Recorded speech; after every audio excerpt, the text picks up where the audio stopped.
Good evening, everyone. Hello and welcome to the second ever Mary's Meals UK Family Hour. My name is Daniel Adams. I'm the Executive Director of Mary's Meals here in the UK. And it's really great to be with you again. Thanks so much for joining us. As I say, it's the second ever Mary's Meals UK Family Hour, and that's really because of you. Sorry to blame you for this, but it's because of your amazing feedback the last time we did this a few months ago that we decided to do it again.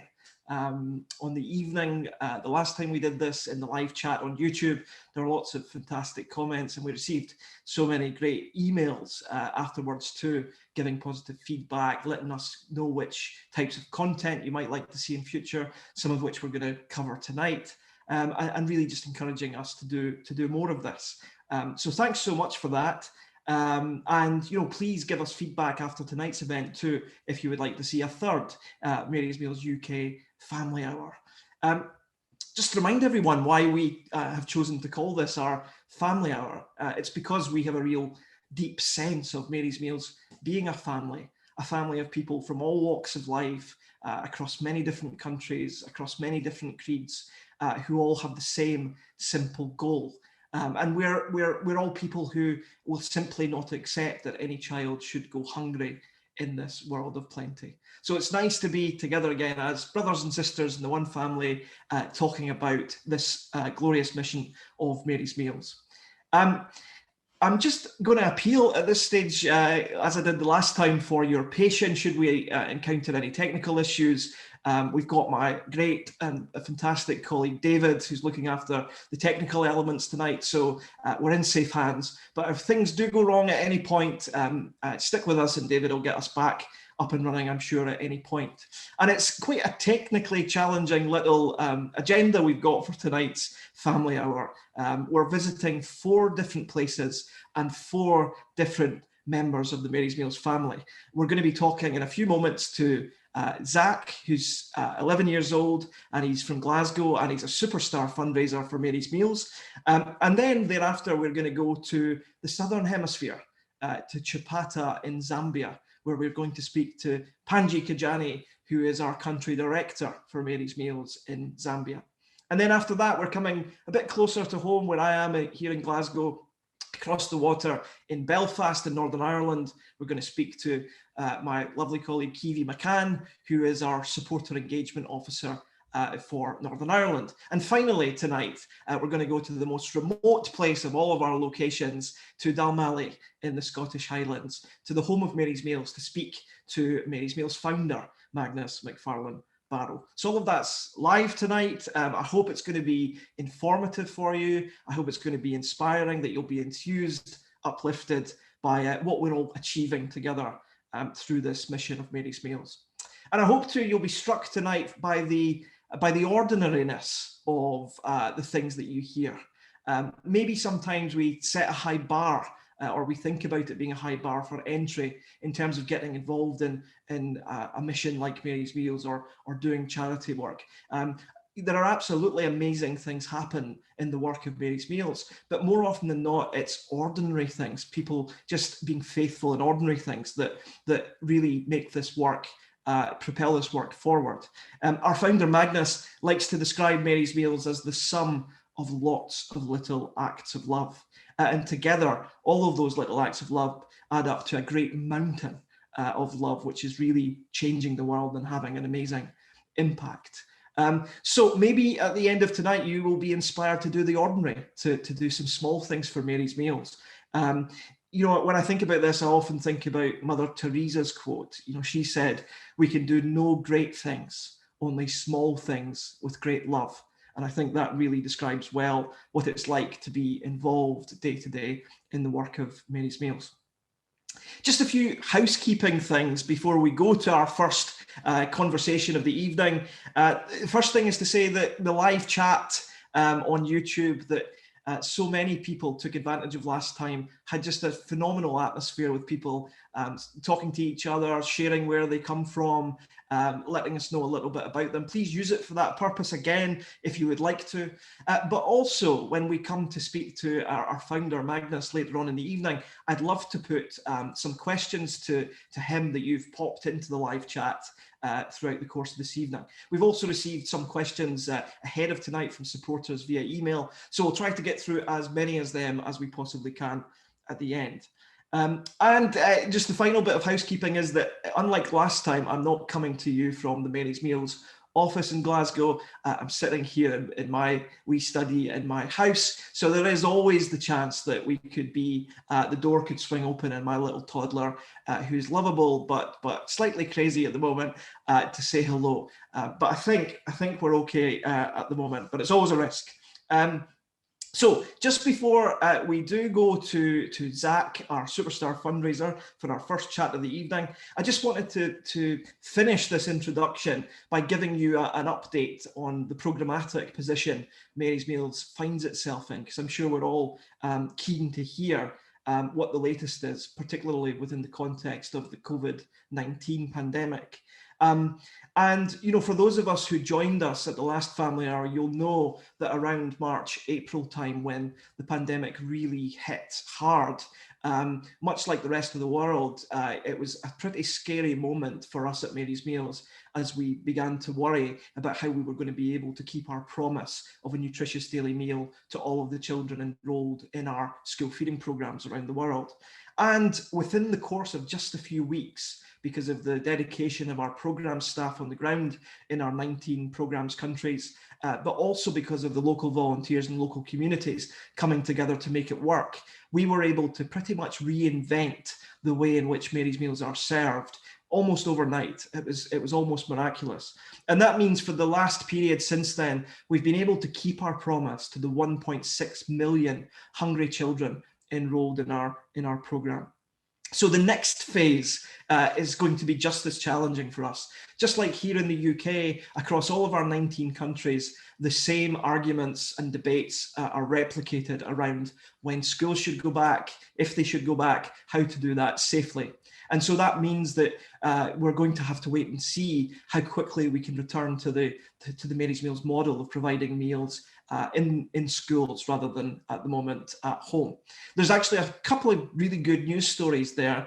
In Haiti, for example, in the Caribbean, we've had many schools go back already, and so we're able to have our local volunteer cooks cooking on site in schools there already. But probably that is the less likely thing to be happening at the moment.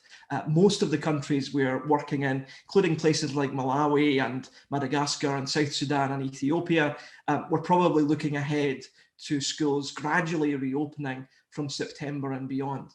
But the bottom line is that as soon as children are able to start flooding back into the classroom, as soon as it's safe to do that, Mary's Meals will, as quickly as we can, across our 19 programs countries, revert back to our all-important model of feeding children in school, thereby both meeting their need for immediate nutrition by filling their empty tummies, but also getting them into the classroom, attracting them into the classroom where they can receive an all-important education. And until then, until it's possible to do that, we will go on with your support, providing meals at home for the children. And of course, much like here, homes across our programs countries have become places of learning as well, while schools are closed. So to finish this intro, I just want to say a huge thank you to everybody who's making it possible for us to go on keeping our promise in the way that I've described, especially at this time where there's so much economic hardship here in the UK and around our different fundraising countries. It's amazing to see the continued outpouring of generosity which is happening. So thank you for that. But without further ado, let's go to our first chat of the evening. It's not far away from where I am here in Steps in Glasgow. We're going to go to Clarkston, also in Glasgow, and we're going to speak to Zach Wright. And Zach is 11 years old, and he's done two amazing things in the last period. He's achieved two amazing feats, and they are that he has run 100 miles in 50 days for Mary's Meals while raising money to feed more hungry children. And the second amazing feat, some might have thought it impossible, Zach has actually inspired me, possibly the UK's unfittest man, to also put on my running shoes. So to talk about that and maybe get some tips, there's Zach there. Hi, Zach. Hi, How are you? I'm good. Thank you so much for joining us. It's really nice to talk to you. I was just letting everybody know there that you have been doing an amazing running challenge for Mary's Meals. Could you tell us a wee bit more about it and also what it is that inspired you to take on your challenge for Mary's Meals? Yeah, well, it's my fundraiser is a challenge to run 100 miles in 50 days, which ended with a run to my grandparents' house where they were all gathered with a finish line.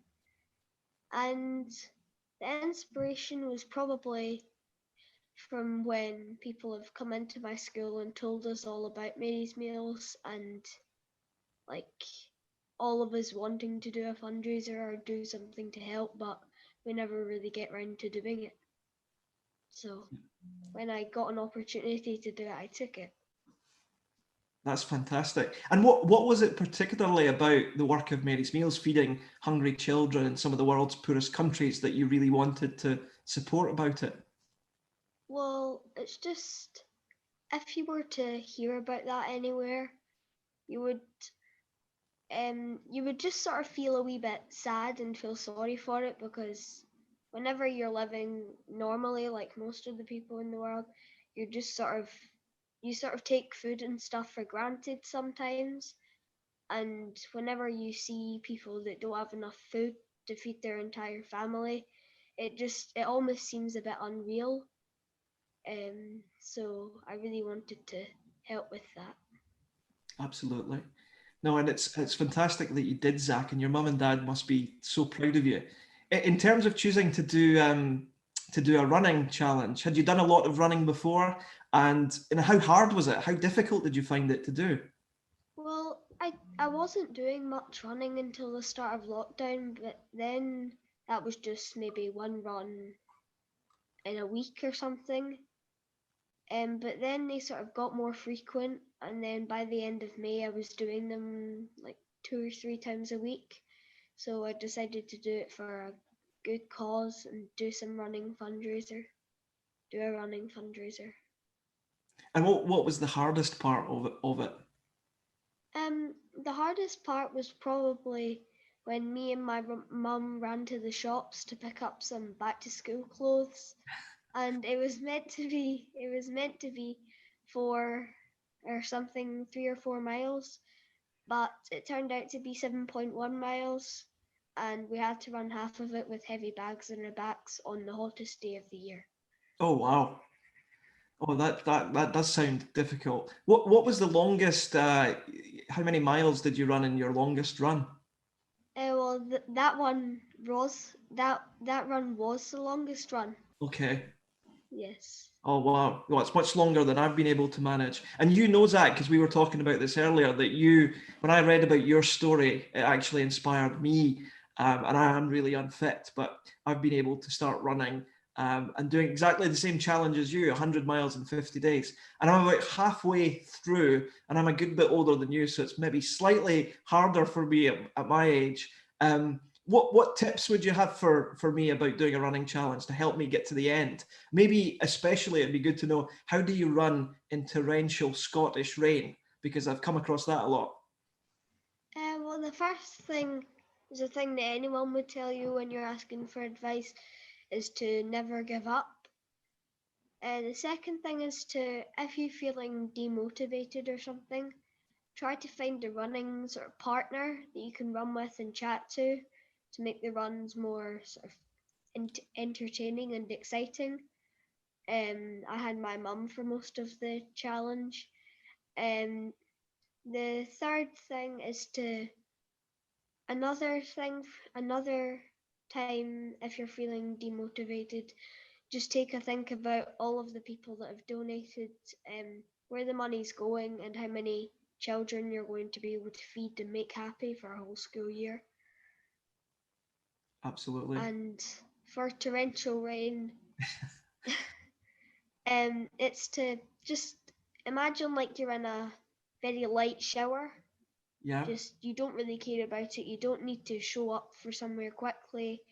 You're not gonna come to a meeting or something.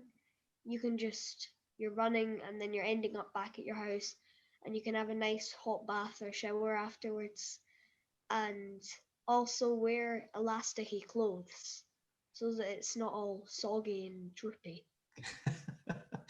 Absolutely. Thanks so much for those words of wisdom. I think that wisdom could be applied to other things in life as well as running. So you had at the start, Zach, I think you had set yourself a target of feeding 15 children for a whole school year.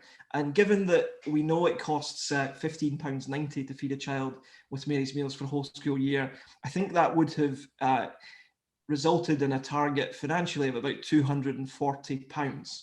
But what did you actually raise in the end?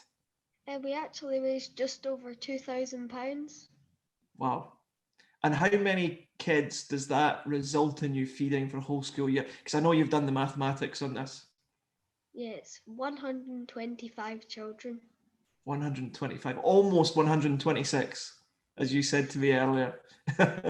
No, that is just a tremendous impact. So well done, Zach, and thanks so much to your family and friends and loved ones who supported you in that as well.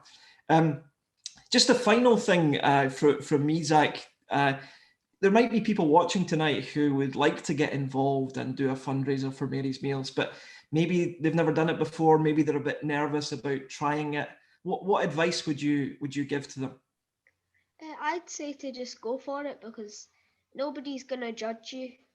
You can one thing is to set yourself realistic goals, definitely. So that if you set yourself a really unrealistic goal like 40 minutes for a 10K and you get 55 minutes or an hour or something, you're gonna get really demotivated and it's just not gonna work out as well. So if you set yourself realistic goals, then you'll always feel good about it. Fantastic. Thank you, Zach, and so nice to speak to you. And thanks for being a great superstar Mary's Meals fundraiser. We'll see you again soon. Okay, thank you. Bye bye. Bye. Well, great to talk to Zach. Zach's actually inspired us to launch a new wee campaign called Miles for Mary's Meals. And it's really just encouraging people to either run like Zach did or commit to a daily walk or even just jump on a bike. And the idea is to just set yourself an active challenge and then ask your friends and family to sponsor you to feed more children while you're doing it. If you're interested at all in that, you could visit our website at marysmeals.org.uk. There's a Miles for Mary's Meals page. And you can also on our website set up your own fundraising page, your own little story, your own profile picture, and your friends and family can donate directly to your project. Let's move on now then to our next member of the Mary's Meals family, one of my favourite people actually in the Mary's Meals family, and that's Panji Kijani, who is our country director in Zambia. Let's see if we can get live with our friend on the African continent. Hello, Panji. Hi, Daniel. How are you, my friend? Very well. How are you? I am great. I'm great. It wouldn't be right if I didn't address you in Chichewa. So, Muli Bwanji. Good to see you as always. Panji, I was just saying. You should have replied back, Ndiribuino. My Chichewa is not up to scratch, and you know that. You are trying. I'm learning. Good. Panji, you obviously have worked for Mary's Meals for a long time, but like I have to some extent. And though you're our country director in Zambia, you're not from Zambia. Could you tell those who are watching where it is you do come from and what your different roles have been with Mary's Meals? I am Malawian, which is a neighboring country to Zambia, just east of Zambia. Yeah, absolutely. And you previously worked for Mary's Meals in Malawi. That's where I started my work with Mary's Meals joined in 2011. So that makes me one of the oldest or longest serving members of Mary's Meals with 9 years. And I moved to Zambia in 2014. Yeah. And you being the head of programs in our Malawi program, obviously Malawi is the country in which Mary's Meals has its largest program, over 1 million children being fed there every day. So you were the perfect person to then move next door to Zambia and be the pioneer. Pioneer Mary's Meals into one of Malawi's neighbours. So you moved there in 2014. Could you just tell us a little bit how the program has grown since then? How many children are we feeding now in Zambia? Yeah, true. By the grace of God, I was one of the pioneers starting the program in Zambia in 2014, precisely in October 2014. And the Zambia program, I think, is one of the fastest growing program countries in Mary's Meals. Starting in 2014 with about 25 schools and reaching out to just over 18,000 children. We are currently in 366 schools and reaching out to over 194,000 children. Wow. That's our short history, but an illustrious one. Yes, 194,000 children.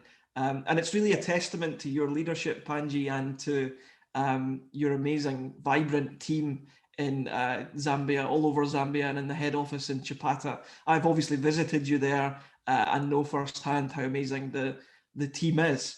And obviously, it's not just the team in Zambia. We work so closely with local volunteers and the community, of course.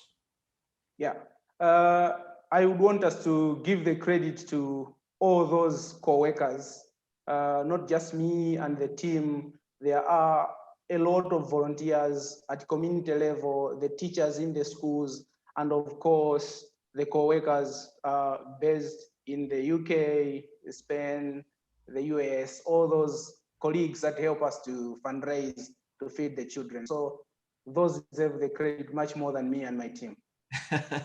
It's a huge team effort, as you say. Yeah.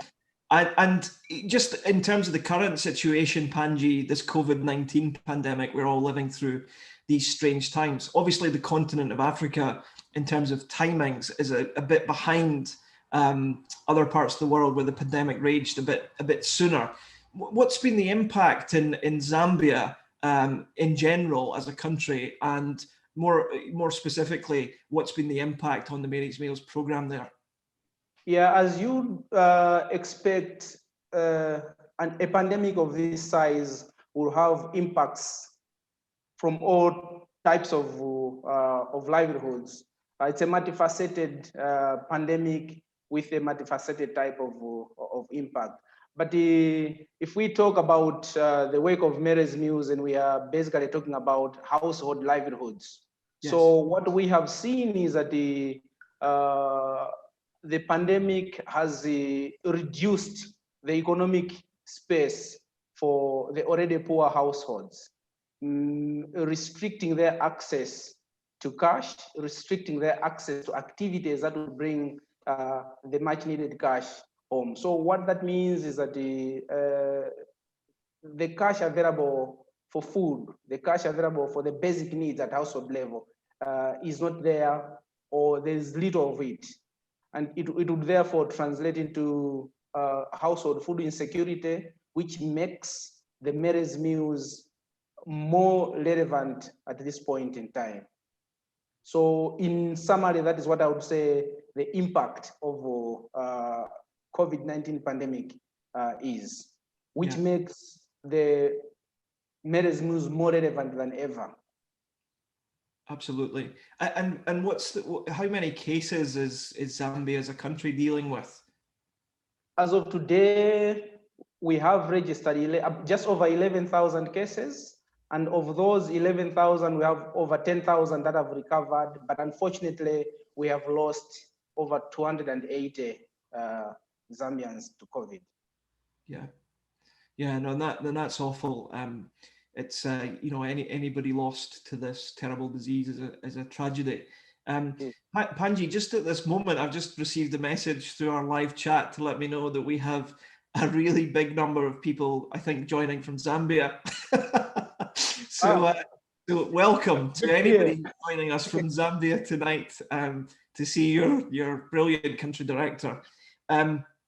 Just in terms of the future, Panji, what's the situation in Zambia in terms of schools reopening? Because obviously we've been providing meals to children at home, although I think maybe we've been able in some places to start providing it back in school again. Could you just let us know what the kind of current situation there is and when you expect schools to start reopening? Yeah, as you are aware, we had a forced closure of schools on the 20th of March.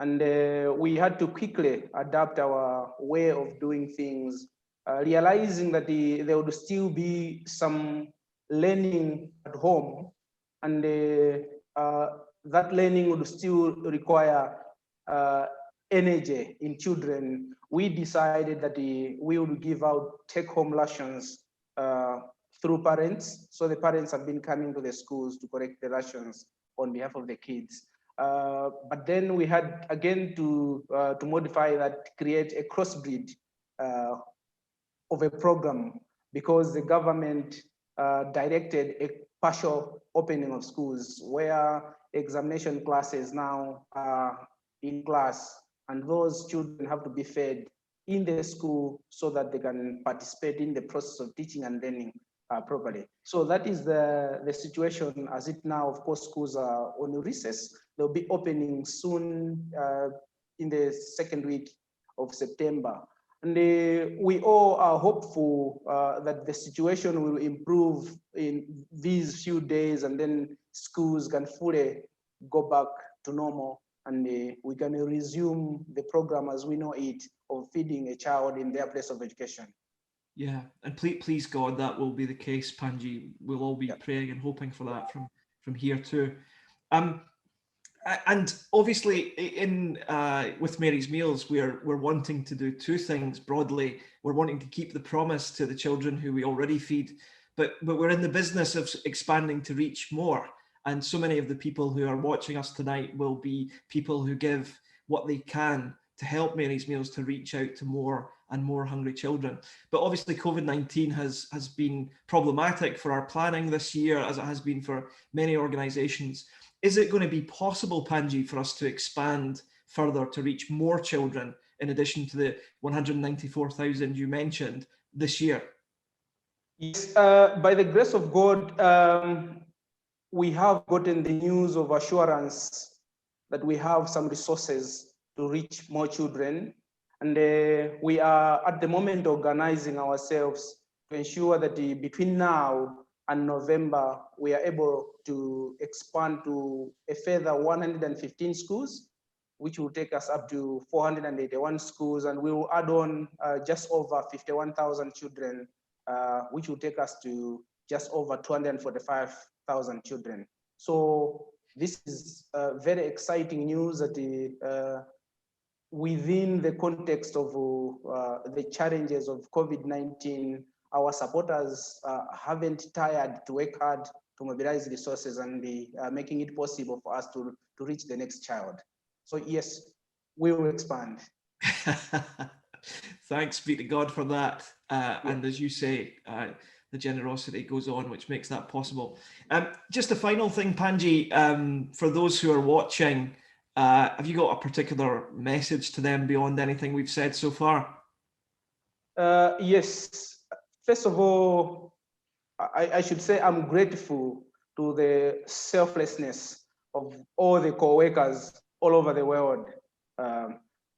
Secondly, I want to remind them that the work that we do is a gift from God. And in Mary's Meals, we believe in good stewardship. And I want to extend this value of good stewardship to mean that we are stewards of those that are in less fortunate circumstances than we are. And I would encourage our co-workers, wherever they are, to keep planting the seed, as Magnus would say. Keep planting the seed so that that seed grows to a fruit that will allow us to keep the promise to the child we have now, and of course, feed the next child tomorrow. Absolutely. That is what I would say. Hear, hear, Panji. Thanks so much for those beautiful words. We'll keep planting seeds here. You keep planting seeds there, and this miracle will go on.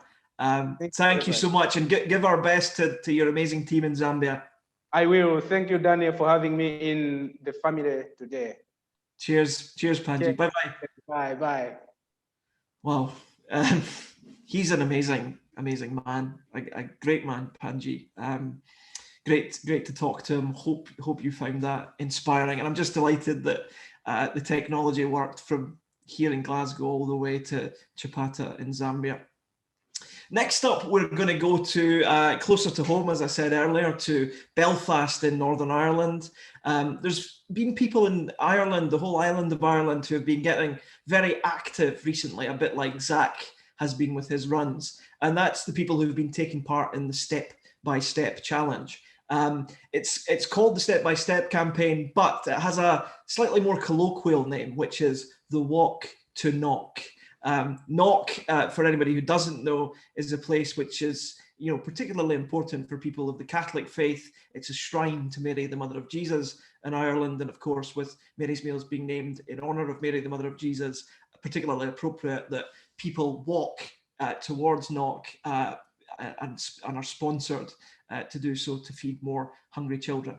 To talk a little bit more about Step by Step, the Walk to Knock, and some more as well, delighted to welcome Kiwi McCann from Belfast.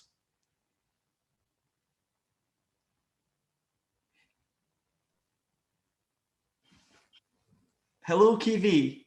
Hello. Nice to see your smiling face. Yeah, definitely. Good to see you too.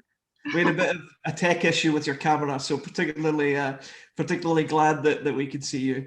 I was just talking about the step-by-step challenge, the Walk to Knock. We'll come to that in a wee second, but before that, would you mind just telling everybody a little bit about generally the support that we have across Northern Ireland, and maybe share some volunteer stories? Yeah, of course. David, can you show the slide, please? David's got some images to go along with what Kiwi's got to share. Yeah, so we have a lot of volunteers in Northern Ireland. We have 9 volunteer groups, 3 in County Antrim, in Belfast, Newtonabbey and Mahoney. We've got 1 in Armagh and Benburb. We've got 3 in County Tyrone, in Omagh, in Borough, Cookstown, and Cool Island. That's 4, not 3. And then also we have 1 in County Fermanagh. So they're really active in Northern Ireland, the volunteers. They're active throughout the year. But during the lockdown, they obviously had to think of new ways to engage and to raise awareness. So I'm just going to share a few stories. On the bottom left, we have Sarah, and Sarah's 8 years old, and she's from Benburb.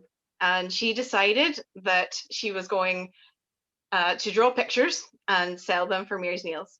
And she drew pictures of flowers, of landscapes, of the globe, and she was able to raise enough to feed 3 children for a whole year, which is just amazing, especially during lockdown. And then we have at the very top, we have some lovely patterned masks, and they've been created by volunteer Anne-Marie in Belfast. She's part of the Belfast group, and she's been selling them to our local community. So it's really good because it's helping our local community, but then it's also spreading that awareness and raising some funds as well. And then the final story I have, which is amazing, is from our Armagh and Benburb group. Usually they're very active with their backpack project, but obviously during the lockdown, they had to think of something different. So they came up with this idea to have a campaign to feed the next 1,000 children. So they had phone calls, they put it on their social media page, they had articles in newspapers, any way they could to get the word out there. And they certainly did it. They surpassed their target, and now they're on to nearly feeding 2,000 children. Wow. Yeah, it's unbelievable. And that is just superb. And that group's obviously pretty legendary in Mary's Meals for its amazing centre where it does its backpacks as well, in addition to all of that. And also you've got some photos there from the walk to knock. Could you say a little bit more about that and how it went this year? Yeah, so the walk to knock, or step by step, it's an annual event across the island of Ireland. It starts in 5 different places in Ireland. And it's 9 days of walking, and everyone ends up in Knock Shrine in County Mayo on the 15th of August. This year it was a little bit different because of COVID. So some people did sections of the walk closer to their homes, or they did circuit walks of their local community. So it was still a chance to get involved, but in a safe way, socially distanced. The event it's really great for awareness. If you think about it, if 25 people are coming towards you with Mary's Meals t-shirts, it's like an absolute sea of blue, and you just have people coming up going, what's this about? So they really, they really want to know. It's so amazing. And then we've been counting up. So we've been counting up how much this is raised, and the early estimates is about 25,300. Wow. What an unbelievable impact that will have on the lives of children, although on the other side of the world. Unbelievable. Honestly, that is just fantastic. And I was mentioning earlier that Knock is a Marian shrine. For people with the Catholic faith, that's an important place. In the Catholic faith and beyond it as well, how important, Kiwi, is church support to us in general and in Northern Ireland? And could you say a wee bit too about the power of prayer within the Mary's Meals mission? Yeah, of course. So churches are fantastic within Northern Ireland for their support. They're really good. Like many of our groups have, come out of church communities, across the board. So some of the different ways that they support is, by holding church talks, gate collections, and then also through prayer. During the lockdown, we definitely felt that, that presence of prayer, keeping the momentum going. And then also many of the church leaders were sharing, our virtual church talks. So it was just, it was really getting the message out there when everybody was stuck inside. It's really amazing. But I'm really hopeful that, this will continue to grow even more. As you know, we've launched the new per email, Loaves and Fishes. So I'm hoping, this is a new way that people can get involved and kind of surround the Mary's Meals mission with prayer. It has always been, like something that's so important, and it's just another way that people can get involved. Absolutely. I love the phrase there, surround the mission with prayer.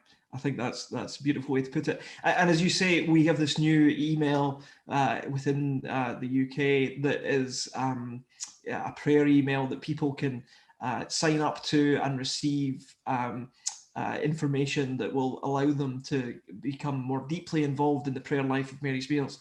If people would like to sign up to that, they can go to our website at marysmeals.org.uk and find our prayer support page. As you say, it's called our new email, Loaves and Fishes. And as well as that, obviously being a reference to the feeding of the 5,000 in the Bible, it also reminds me of something Cardinal Timothy Dolan, who's the Archbishop of New York, what he said about Mary's Meals, which was that Mary's Meals is a modern day miracle of the loaves and the fishes, which I always think is just the most lovely thing, the lovely way to describe our work. Kiwi, last thing from me, anything you would like to say directly to our amazing volunteers in Northern Ireland and broadly to everybody watching? Yeah, just to the volunteers, thank you so much for your passion and your perseverance to keep going and to support the children. It's amazing. But then also to new people, if you're really interested and you're thinking, oh, I want to do something, look at the website, contact us, let us know. You have the talents we need as well. So just get involved. Absolutely. Thanks so much, Kiwi. See you soon. See you. Bye-bye. That was really inspiring. Kiwi and the support that exists in Northern Ireland, it really is one of our heartlands. There are different heartlands for Mary's Meals around the world where there's just a huge hotspot, a huge groundswell of support where our grassroots movement takes on a life of its own. And Northern Ireland definitely is that. And it's just amazing to hear about passionate, committed volunteers and supporters who are giving their time, skills, money, prayer freely to this mission. And it's because of people who give all of those things freely to Mary's Meals that we're able to make sure that 93% of our income is spent on our charitable activities, with only 7% at a maximum spent on administration and governance. It's just only possible because of this volunteer army that dwarfs the small staff team that also serves the Mary's Meals mission. At this point, we had hoped to share with you a very small clip, a very short clip, which we're not going to be able to show you because of technical gremlins. But just to describe it, because I'd love you to go on our YouTube channel, which you're watching this on, when you can, and watch a wee 8-minute short film that we've been able to create. And if you've seen Mary's Meals documentary film Child 31, you may be particularly interested, because in Child 31, we met a girl in Malawi called Letty, who was 11 years old when we met her then, and she had recently been orphaned, and at the age of 11 was being tasked with caring for her younger 2 brothers, and they were really struggling to survive at that time. You'll see Letty there on the screen now, a picture of her when we had her in our Child 31 film, and then as she is today. That little film just shows you 8 years on, having received Mary's Meals through all of that time, and now being 19, coming to the end of her time in school, how great Letty is doing. And it's just a brilliant, uplifting story of the difference Mary's Meals can make. That film's called Letty's Story of Hope, and you can see it, as I said, on this same YouTube channel. So now our last interviewee, our 4th member of the Mary's Meals family that we're going to speak to tonight. We'll talk a little bit about Letty, actually, but other things besides too. Delighted to go to Dalmally, to the home of Mary's Meals, to the shed, actually, where all of this began, to speak to Magnus McFarland Barrow, our founder. Hi, Magnus. Hi, Daniel. Good to see you. I'm right too. You are in the shed where it all began. I am indeed in the shed. Yep. Good to see you there. I've just been telling everybody about the new short film about Letty, and of course, it was 8 years ago, when we first met her. You were there. You met her too. Could you just tell us a little bit about what you remember of first meeting Letty, and how it makes you feel to see how well she's doing today, all these years on? Yeah, I've got quite a vivid memory, actually, Daniel, of that first meeting with Letty. It was grim. We met her because we were making that film, Child 31, and we just spent a few hours with her. And she, as that young girl, was trying her best to look after her young brothers, and she had just lost her mother, and they were suffering a terrible hunger, and she was very open with us about how that felt, and it was horrible, and it was one of those situations maybe that can tempt you almost towards kind of despair. Where's the hope in this, and That's one of the amazing things now. You know, that film you were talking about, I've watched it and it's just incredible. You know, we saw the photos of Letty now. To see her now, you know, as this amazing, beautiful young woman, you know, and she says herself in the film that she knows she's beautiful, you know, and what a lovely thing to hear, you know, and there's a lovely line in the film about how Letty knew she was loved, you know, through the support that Mary's Meals gave her, through all those people that helped her all those years through Mary's Meals. She knew she was loved, you know, and it's an amazing film. I hope everyone manages to find a few minutes to watch it. Absolutely. No, and as you say, she says the line, I think, is "I'm more beautiful now," or something along those lines. It's quite Yeah. a thing when she says it. And you know, you talk about a group of young people who have come through school and received Mary's Meals as being part of Generation Hope. I suppose Letty is another member of Generation Hope who's coming to the end of her school life, ready to take her place in the world and contributing to her community, eventually, hopefully, escaping poverty. Yeah, and that, exactly. It would all be worth it just for Letty, wouldn't it? That story just encapsulates what Mary's Meals is all about, what we're all doing together every day. And then we can remind ourselves there's hundreds of thousands of Lettys out there today. And sadly, both parts of that story are a reality. That Generation Hope that you talk about, thousands and thousands of young people having a better life. But there are still, you know, all those thousands of kids now today in that situation Letty was in back in 2011, who are hungry, who are waiting, whose lives can be transformed by Mary's Meals. So both are a reality. Absolutely. We heard from Panji earlier in Zambia talking about their plans to expand out to reach more children like Letty. Can I just ask you, Magnus, just within the context of the COVID-19 pandemic, what are your thoughts and feelings about the impact the pandemic has had on Mary's Meals over the last months? It's been an incredible few months. You know, clearly, you know, there are lots of aspects of this that none of us would ever wish for. So much suffering in the world, so much suffering in the places that we serve, in addition to what was already there. So much frustration that there are certain things we plan to do and hope to do as a Mary's Meals family that just aren't possible.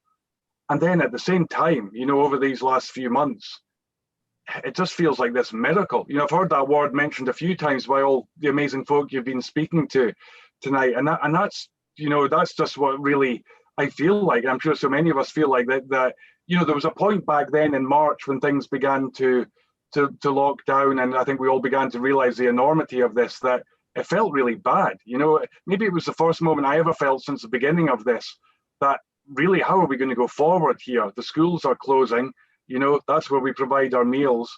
And then at the same time, how on earth is our support, our income going to hold up in the midst of all this new suffering and new challenge? And here we are, whatever, 5 months later, and we're feeding nearly all those kids at home, as you've been speaking about. That people like Panji and all those other amazing leaders and co-workers of ours have worked miracles, you know.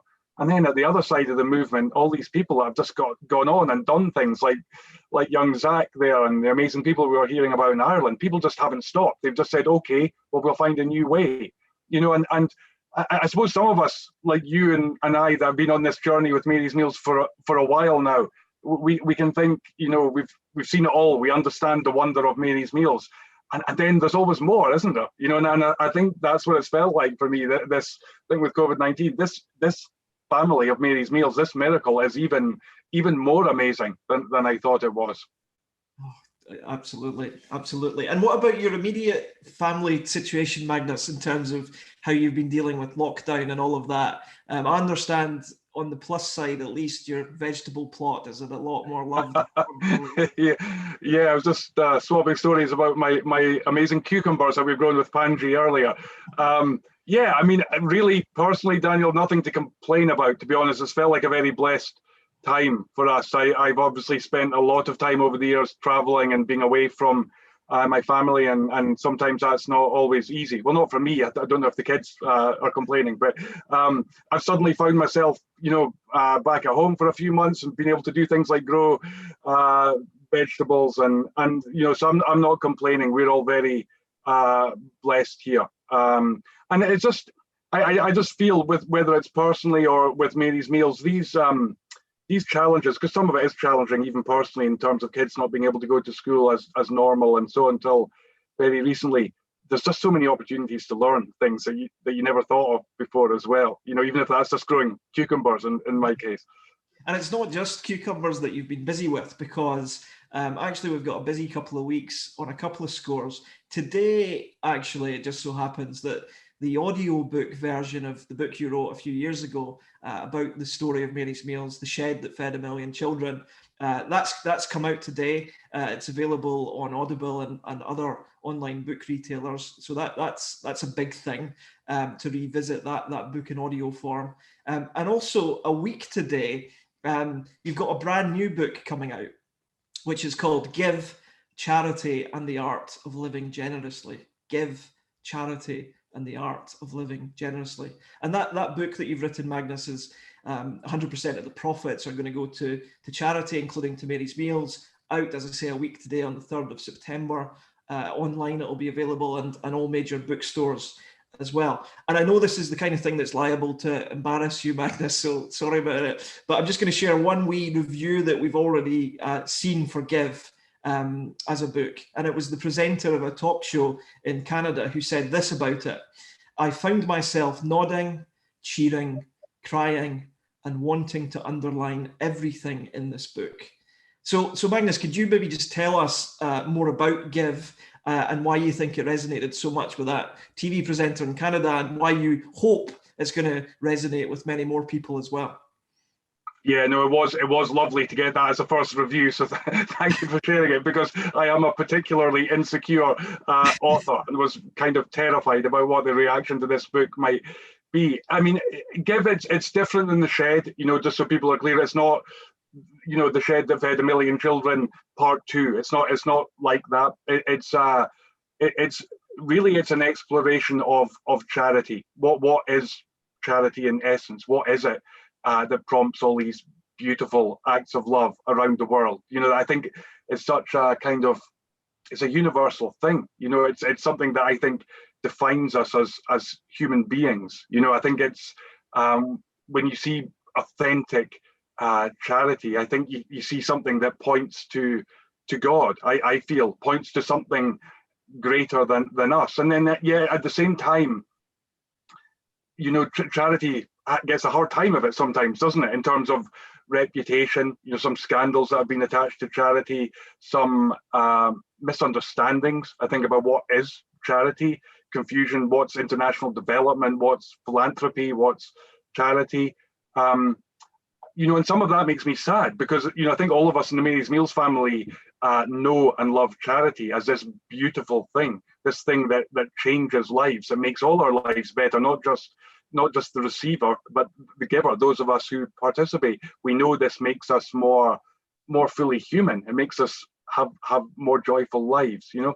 So I wanted just to try and explore that a little bit through the lens of this experience of Mary's Meals all these years, because I'm kind of very painfully aware that I'm still very much a beginner in the practice of charity.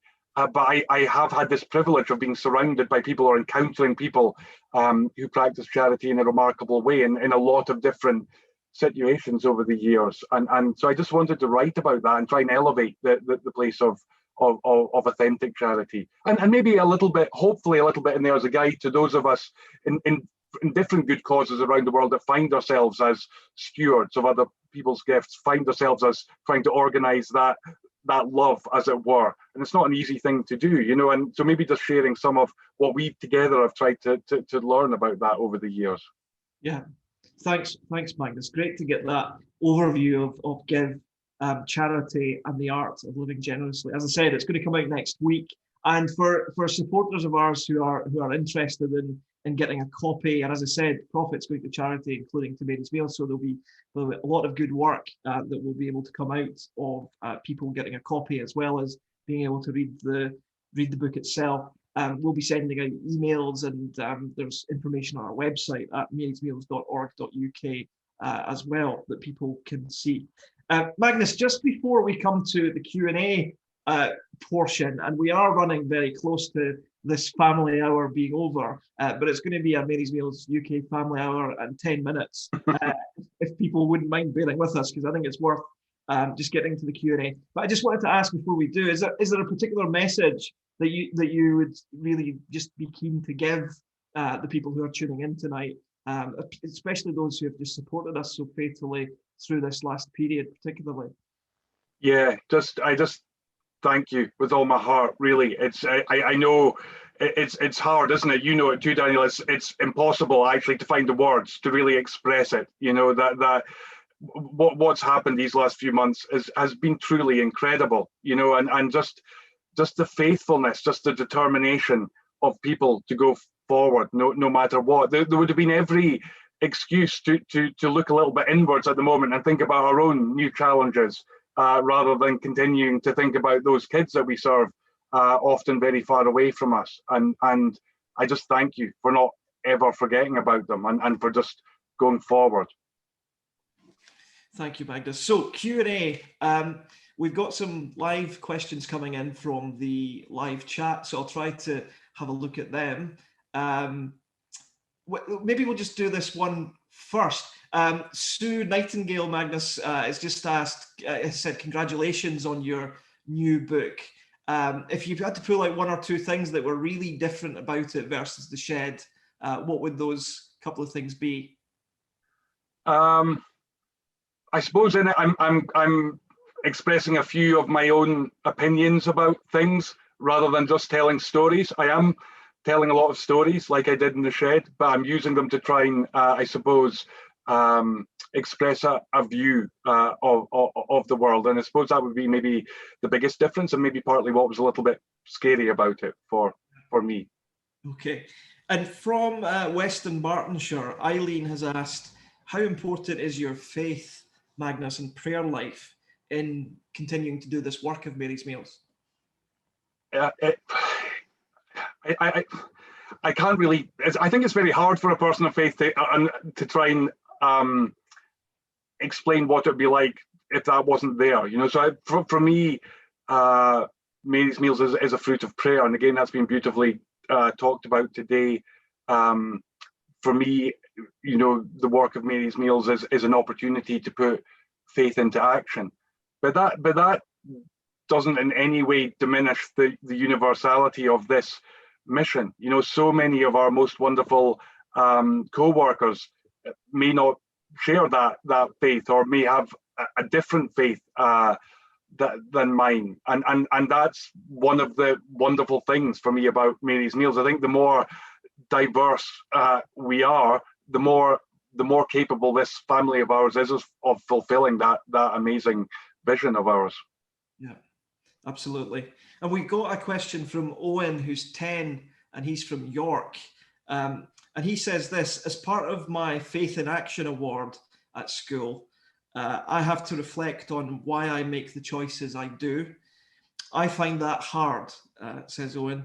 Please, can you tell me, Magnus, how you decide what Mary's Meals is going to do, and how do you keep going when things don't go the way that you hoped? Wow, Owen, that's a deep question. I'm impressed. I think it's a mixture of things, isn't it? Decision making, discerning things. You know, there's a part that's, you know, if we're wise, depends on information and facts and learning, and certainly listening to other people who know more about things than you do. And that's one of the things about Mary's Meals. As we grow and more people join the movement, there's more and more wisdom, there's more and more talent to help us navigate these difficult things. And then there's also a part for me in terms of prayer and asking God to help us discern what's right. So there's always a few things play in, and that question about how to keep going when things go wrong. I've never genuinely, all these years with Mary's Meals, felt like let's give up, or this just isn't, you know. Of course we have days when we feel frustrated at ourselves if we make a mistake, or we feel we've let someone down in some way, but one of the reasons I thank God for being part of this every day is just, you're just surrounded by amazing people and by all these miracles we're talking about. And it's actually, I find it very hard to get downhearted or to feel sorry for yourself for any length of time at all in Mary's Meals. Yeah, I think Owen will appreciate that answer. Earlier on, we were talking about the fact that Mary's Meals is at its heart a volunteer movement, hearing about all the amazing things going on in Northern Ireland, for example. Panji was talking about the volunteers who he was keen to say deserve the credit and give them the credit for Mary's Meals. Just kind of linked to that, there's a question here which is interesting, and it comes from Alan in Liverpool. And he's just asking us, because Mary's Meals needs a paid staff, he's interested as a charity in what is Mary's Meals' approach to salaries for our staff when we're at heart a volunteer movement. Yeah, no, and that's another good question, and I think first of all, it's great to have the opportunity to restate, as you have, that we are a volunteer movement. So those of us who find ourselves as paid members of staff do that in a spirit of we're privileged to be able to do this as our day jobs, as it were, and that we do it in a spirit of service, of serving that volunteer movement, enabling that volunteer movement, making it possible for as many people as possible to take part. In terms of salaries, I suppose it's like other aspects of our stewardship. We recognize when people give monetary donations to Mary's Meals, they do it to feed hungry children like Letty, not to enable us to have huge salaries or luxurious lifestyles. And then at the same time, people who devote their working lives to work for Mary's Meals have their own families to support.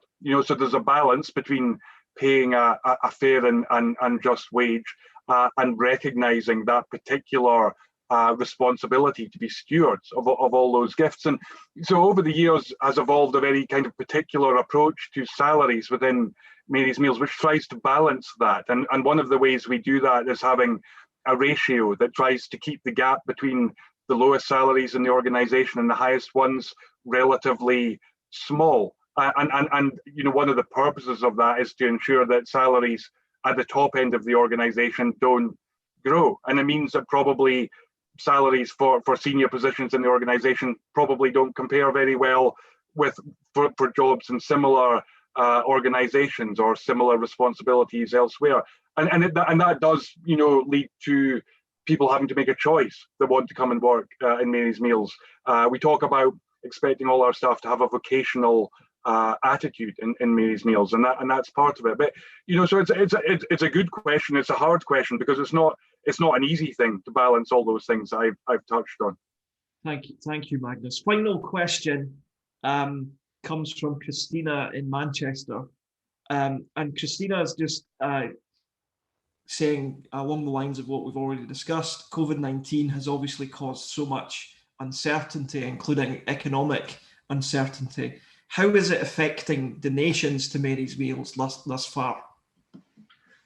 Yeah, and I suppose that's linked to that thing we talked about earlier. This kind of sense of wonder at we were well aware of the hardships that many people in the Mary's Meals family are facing right now, economic hardship amongst other hardships, and we would have expected that maybe our income would have really been impacted very negatively by that, and it hasn't. But both here in the UK and globally, it's held up thus far. None of us know what tomorrow brings, let alone next month or a few months, and there's still a very sad reality, which is the waiting lists of schools waiting for Mary's Meals right now is there. There's far more children waiting for Mary's Meals that we're ready to expand to than we can currently afford to do. So we absolutely need to keep on with all these amazing efforts to fundraise and to support the work.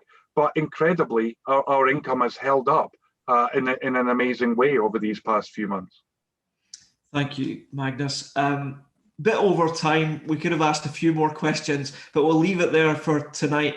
Thanks so much for joining us from Dalmally, and let you get back to the cucumbers. Thanks, Daniel. I really enjoyed it. Thanks a lot. God bless. Thanks, Magnus. Sorry to be running a bit over time as we are. I hope you enjoyed your questions being answered by Magnus, those who submitted them there. And I hope also you've just enjoyed this short time that we've spent together again, and the great voices that we've heard from across the Mary's Meals world. I hope there's been enough to inform you, as I said earlier, but inspire you and uplift you as well. As has kind of been talked about a lot tonight, Mary's Meals is keeping its promise to the 1.6 million children that we feed today because of your support.